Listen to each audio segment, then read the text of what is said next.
به نام خدایی که جان آفرید، سخن گفتن اندر زبان آفرید.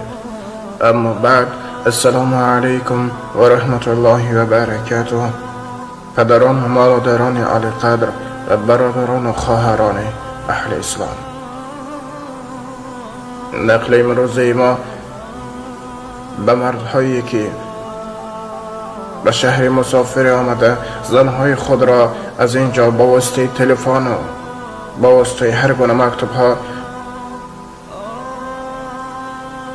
استغفر الله طلاق می دهند بخشیده شده است.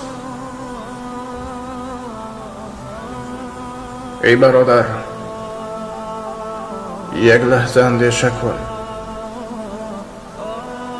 به عشق دنیا و به وسواس شیطان معافت.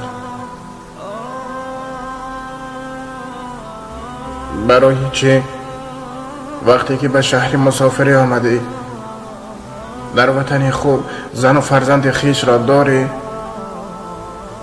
اما در اینجا با هر گونه زنهای لعنت زده هم خوابگی میکنی.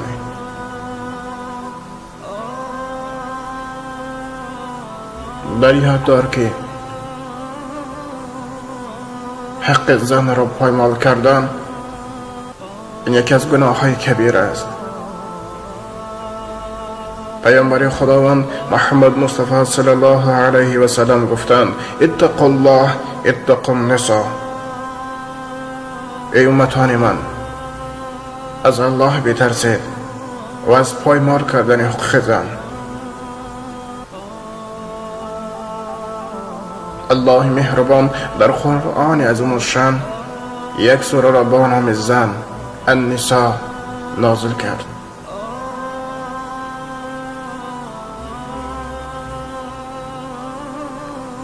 بسیاری خواهران شکایت از اون دارند که مردهای اونها با تلفن به اونها جواب طلاق میدهند.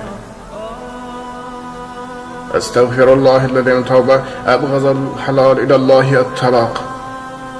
یعنی بدترین حلال در نزد خداوند این طلاق است.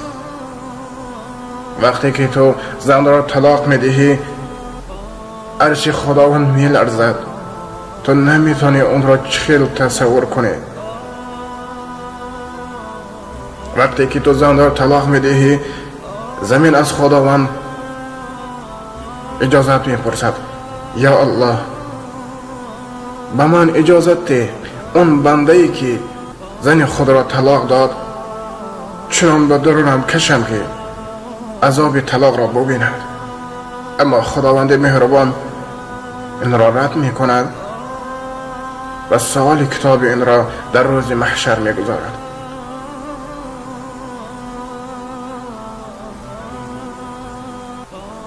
ای برادر، ای مردی که صاحب زن و فرزند هستی، در یاد دار 5 وقت نماز گذاری و زکات سپاری و حج ادا کنی و روزه داری، اما حق زن مسلمان را پایمال کنی.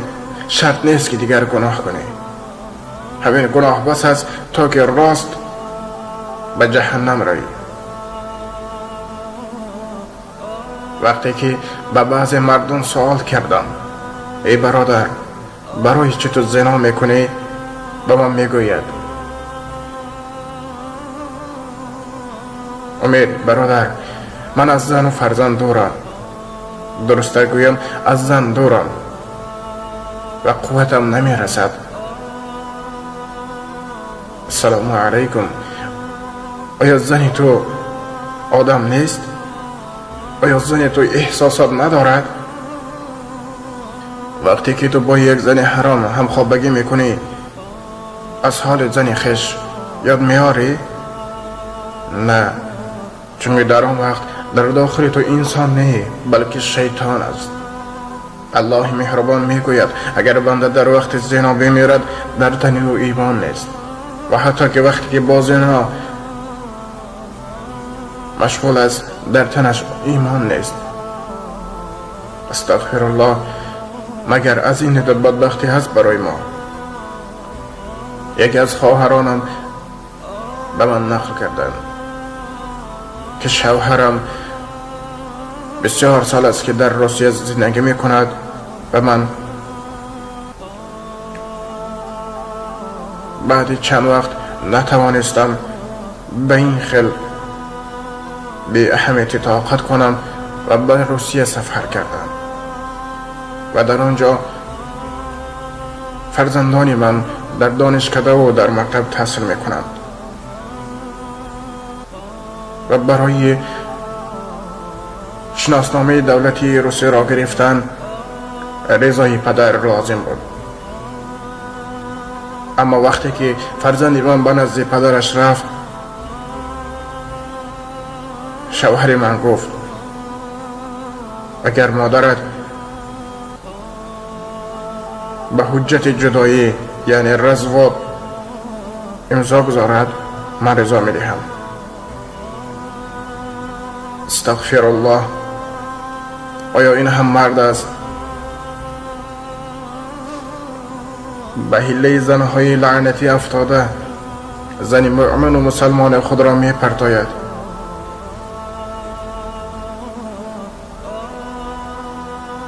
روز محشر با این اعمال چه جواب می دهد؟ وقتی که پنده اندرزش می کنیم می گوید قبر تو دیگر و قبر من دیگر. خب قبر می دانستی، پس برای چه فرض الله اجرا نمی کنی؟ وقتی که میگی فرض الله را اجرا کن، میگه دلت صاف باشد و به کسی زیان نرسد بس است. این دل صافت را به سگ بری هم نمیخورد، به یک میمون یک در کوچه ایستاده هم بری نمیخورد، زیرا این دل مثل یک افلاسی است که به هیچ چیز فایده ندارد. به هیچ کس زیان نرساندن، دل صاف داشتن این فرض هر یک ما و توست. اما در این دنیا دلی پاک نیست. استغفر الله، من از نام کسی سخن نمی گویم. شاید که در یگان منازل باشد اون مردها و اون زنهایی که با دل صاف کار کنند، اما در این دور و زمانه نفس دنیایی هر کس را از نفس انسانی میبرند. یک لحظه اندیشه کن، هر دقیقه غنیمت. به قدر فرزندان و به قدر زن مؤمن خود برس.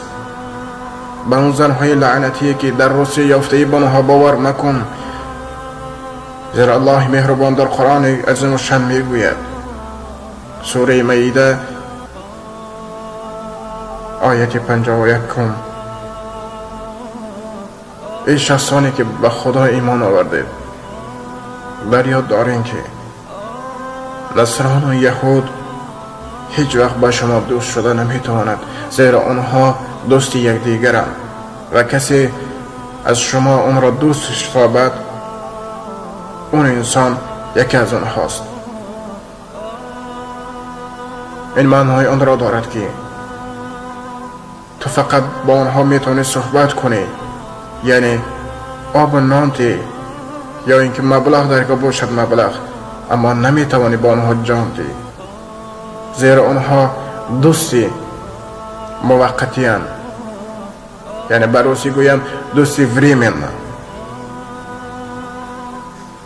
یک مهلت معین با تو دوست می شود و اگر یک خطای تو را دید، یک عمر تو را چشم دیدن نخواهد دید. اما دوستی مسلمانت باشد، یک روز خطای تو را می بخشد و تابوت تو را می بردارد و می گوید این لله و این الیه راجعون. پس ای برادر، به قدر انسانی برس، به قدر هر یک نفس برس، به قدر فرزندان خود برس. به مال دنیا افتاده زنهای عروس و زنهای نصرانی را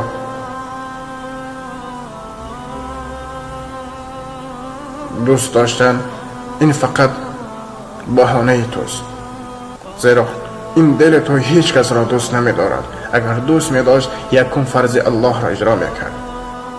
خداوند می گوید حق زنت را در جایش گذار. در کدام منازلی که نباشی باید از حال و احوال زن خود خبر گیری، نه اینکه با دشنام، بلکه با یک سخن زیبا و شیرین. و اگر زنت خطا کند با او نصیحت کن و شریعت را بیاموز، زیرا در این دنیا ما همه غنیمتیم. مرگ سن و سال ما را نمی پرسد. وقتی که قبض جان شد، جان را می گیرد و می رود. پس تو چگونه در نزد الله جواب می دهی وقتی که با زن یک حرام و یک لعنتی همخوابگی می کنی و در وطنی تو زن مؤمنت گریه و ناله دارد، فرزندانت گشنه و تشنه؟ یک دمی اندیشه کن، زیرا خداوند مهربان هر بنده که از تحت دل توبه می کند انشاءالله می بخشد. و آخر دعوانا الحمد لله رب العالمین. السلام علیکم و رحمت الله و برکاته. با احترام، دوست و برادر شما، امید رحمت.